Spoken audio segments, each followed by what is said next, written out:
Dear students, आज अपन chapter number 7 विद्युत धारा के चुंबकीय प्रभाव, magnetic effect of electric current पढ़ेंगे।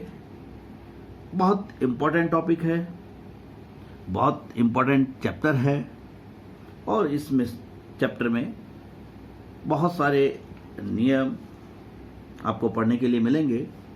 इसलिए इस चैप्टर को, थोड़ा लंबा चैप्टर है लेकिन चैप्टर को ज़रा ध्यान से पढ़ें और जितने भी वीडियोज आपके पास आएँ उन्हें बार बार देखें, समझें तो बड़ा मज़ा आएगा और आपको सब कुछ समझ में भी आएगा। चलिए शुरू करते हैं। प्राचीन काल में विद्युत तथा चुंबकत्व, दो शब्द बोल रहा हूं बच्चों, एक होता है विद्युत, एक होता है चुंबकत्व। दोनों को पृथक पृथक विषय समझा जाता था। अर्थात यह माना जाता था कि चुंबक के कारण से चुंबकीय क्षेत्र उत्पन्न होता है और जब किसी चालक में विद्युत धारा प्रवाहित होती है तो उससे विद्युत क्षेत्र उत्पन्न होता है। परंतु 1820 में ऑरस्टेड ने यह बता दिया कि विद्युत तथा चुंबकत्व के मध्य एक अटूट संबंध का अनुभव किया, जिसे आज इस चैप्टर में भी पढ़ेंगे और ऑरस्टेड का प्रयोग भी अपन पढ़ेंगे। उन्होंने ये बता दिया कि जब किसी विद्युत परिपथ में, किसी चालक में विद्युत धारा प्रवाहित की जाती है तो चालक के चारों ओर चुंबकीय क्षेत्र उत्पन्न हो जाता है। यानी विद्युत धारा के कारण से किसकी उत्पत्ति बता दी? चुंबकीय क्षेत्र की उत्पत्ति बता दी।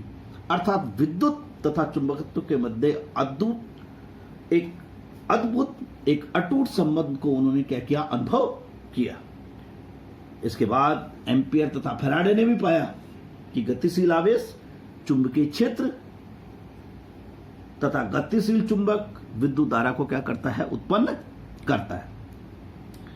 मैक्सवेल तथा लॉरेंस ने भी यह बताया कि विद्युत तथा चुंबकत्व एक दूसरे पर निर्भर हैं। इन विचारों ने नए क्षेत्र विद्युत चुंबकत्व को जन्म दिया और आज आधुनिक प्रौद्योगिकी यानी जो मॉडर्न टेक्नोलॉजी है उसमें विद्युत एवं चुंबकत्व पर आधारित आप देखते हैं बहुत सारी युक्तियां जो दैनिक जीवन में काम में आती है। डिवाइस जिसे कह सकते हैं, जैसे दूरसंचार है, रेडियो है, टेलीविजन है, मोबाइल है, ये सारे के सारे विद्युत एवं चुंबकत्व विज्ञान पर ही क्या है? आधारित है। तो अब अपन ऑरस्टेड का प्रयोग, ऑरस्टेड ने क्या प्रयोग किया, इसको समझने की कोशिश करते हैं। ऑरस्टेड का प्रयोग, तो ऑरस्टेड ने क्या किया? ये देख रहे हैं आप, तीन चित्र आपके सामने बने हुए हैं, 1, 2 और 3। इस ऑरस्टेड को प्रयोग को पढ़ने से पहले मैं आपको एक चीज बता देता हूं कि अपन क्या करेंगे कि कंपास लेंगे। कंपास को अपन कहते हैं चुंबकीय सुई, आपने देखा होगा। और जो चुंबकीय सुई होती है, इसकी जो सुइयां होती है, एक उत्तर दिशा में होती है, एक किधर रहती है? दक्षिण दिशा में, यानी उत्तर दक्षिण दिशा में ये रहती है। और ये केवल चुंबकीय क्षेत्र से ही क्या होती है? प्रभावित होती है। यानी इसमें विक्षेप कब आता है? जब इसको किस में रखा जाता है? चुंबकीय क्षेत्र में रखा जाता है। अब समझ में आ गया आपको? तो चुंबकीय सुई या कंपास का मतलब समझ में आ गया, इसका काम क्या है। तो चलिए अपन इस प्रयोग को शुरू करते हैं। यह ऑरस्टेड का प्रयोग है। 3 चित्र आपके सामने बने हुए हैं। पहले चित्र में आपने देखा होगा तो ऑरस्टेड ने क्या किया कि इस धारावाही चालक के कारण उत्पन्न चुंबकीय क्षेत्र के अध्ययन के लिए 1820 में एक प्रयोग किया। इसमें एक चालक तार, ये दिख रहा है ए बी, और एक कुंजी ले ली के, एक बैटरी बी ले ली और इनसे एक विद्युत परिपथ बनाया। ठीक है। अब पहले चित्र में उसने क्या किया? एक चुंबकीय सुई जिसे हम कंपास कहते हैं, इसने क्या की? जो तार ए बी है इसके समानांतर रख दिया। आपने देखा होगा ये तार है और इसके समानांतर ये रखी गई है। अगर आप इस चित्र को देखें तो इसमें अभी अपन ने डॉट नहीं लगाया है, यानी कुंज में डॉट नहीं लगा, तो इसमें विद्युत धारा प्रवाहित नहीं हो रही, और विद्युत धारा प्रवाहित नहीं हो रही तो उसने क्या देखा कि चुंबकीय सुई में कोई विक्षेप नहीं आता। दूसरा वाला चित्र अगर आप देखें तो इसमें क्या किया, अपन ने डॉट लगा दिया। अब डॉट लगा दिया तो विद्युत धारा प्रभावित होने लगी, ये प्लस है, ये क्या माइनस है। तो क्या देखा कि चुंबकीय सुई में क्या आ गया, विक्षेप आ जाता है। Is that clear? इसका मतलब ये, और मैंने अभी आपको बताया कि चुंबकीय सुई में विक्षेप केवल किस कारण से आता है, जब चुंबकीय क्षेत्र उत्पन्न हो जाए, क्योंकि चुंबकीय क्षेत्र ही इसको क्या कर सकता है, प्रभावित कर सकता है चुंबकीय सुई को। तो जब इसमें धारा प्रभावित हुई तो इसके कारण से इसमें क्या उत्पन्न हो गया, चुंबकीय क्षेत्र उत्पन्न हो गया इसके चारों, ये जो तार दिख रहा है इसके चारों। तीसरा जो चित्र देख रहा है आपने देखा, इसमें अपन ने क्या कर दिया, टर्मिनल्स बदल दिए। देखिए धारा की दिशा बदल दी, ये प्लस था इसको माइनस कर दिया, और माइनस को क्या कर दिया, प्लस कर दिया। अब धारा की दिशा बदल गई, तो ये देखा गया कि जो विक्षेप था चुंबकीय सुई में, उसकी दिशा भी क्या हो जाती है, बदल जाती है, उसकी दिशा भी क्या हो जाती है, विपरीत हो जाती है। अब इससे क्या निष्कर्ष निकला, यानी कि चुंबकीय सुई में विक्षेप आना इस बात को बताता है कि इस तार AB के चारों तरफ क्या उत्पन्न हो गया, एक चुंबकीय क्षेत्र उत्पन्न हो गया, जो इसको क्या कर रहा है, चुंबकीय को क्या कर रहा है, प्रभावित कर रहा है। तो अपन ये देख सकते हैं, ये 3 आपके सामने इसके पहला चित्र, दूसरा चित्र और तीसरा चित्र का बताया गया है कि कैसे, जो मैंने भी आपको समझाया। अब इसका निष्कर्ष क्या है वो जरा समझिए।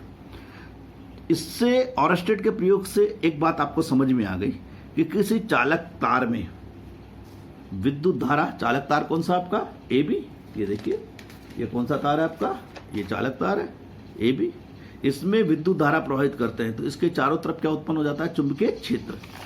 That clear? धारा प्रवाहित करने पर अथवा गतिमान आवेश, क्योंकि गतिमान आवेश को ही क्या होता है, आवेश के प्रवाह की दर को ही क्या कहते हैं, धारा कहते हैं, ये आपने पढ़ा होगा। यानी आवेश के प्रवाह की दर क्या कहलाती है, धारा। I बराबर Q अपॉन क्या होता है, T होता है, ये सब जानते हैं। Is that clear? तो आवेश के कारण, गतिमान आवेश के कारण उसके चारों ओर क्या उत्पन्न हो जाता है, एक चुंबकीय क्षेत्र उत्पन्न हो जाता है, और इसे अपन क्या कहते हैं, विद्युत धारा का चुंबकीय प्रभाव।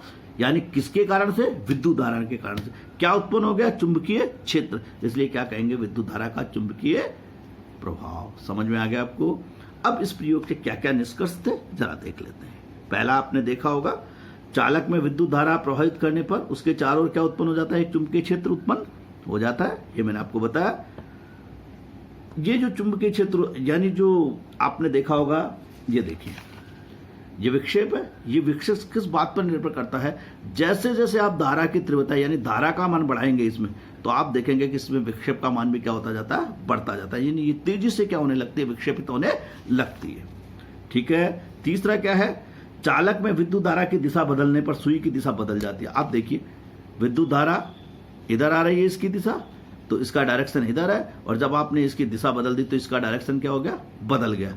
यानी धारा की दिशा बदलने पर चुंबकीय सुई की दिशा भी क्या हो जाती है, बदल जाती है। Is that clear? अब देखिए चौथा पॉइंट क्या है, वो जरा समझने वाली बात है। चालक तार के ऊपर व नीचे, यानी ये जो चालक तार है AB, इसके ऊपर और नीचे चुंबकीय क्षेत्र की दिशा क्या होती है, परस्पर क्या होती है, विपरीत होती है। परस्पर क्या होती है, विपरीत, यानी ऊपर और नीचे में। Is that clear? और पांचवा जो पॉइंट है वो समझिए, यानी इस चालक तार से जैसे जैसे अपन दूर जाते जाएंगे, चुंबकीय क्षेत्र की तीव्रता क्या होती जाएगी, बदलती यानी घटती जाएगी। That clear? समझ में आ गया आपको? ये पॉइंट बिल्कुल क्लियर हो गए सारे। ये इसके क्या थे, निष्कर्ष थे ऑरस्टेड के प्रयोग के। तो आपको ये समझ में आ गया, यानी विद्युत धारा के कारण से कौन सा उत्पन्न होता है, चुंबकीय क्षेत्र उत्पन्न होता है। नेक्स्ट वीडियो में अपन जो पढ़ेंगे वो है चुंबकीय क्षेत्र की परिभाषा पढ़ेंगे, उसका मात्रक पढ़ेंगे, यानी उसका SI मात्रक क्या है, उसका विमीय सूत्र क्या है, और साथ ही ये पढ़ेंगे कि यदि आवेश स्थिर हो तो कौन सा क्षेत्र उत्पन्न होता है, यानी विद्युत क्षेत्र उत्पन्न होता है या चुंबकीय क्षेत्र उत्पन्न होता है, और गतिशील होता है तो कौन कौन से क्षेत्र उत्पन्न होते हैं। तब तक के लिए आप इस वीडियो को बार बार देखें। Thank you.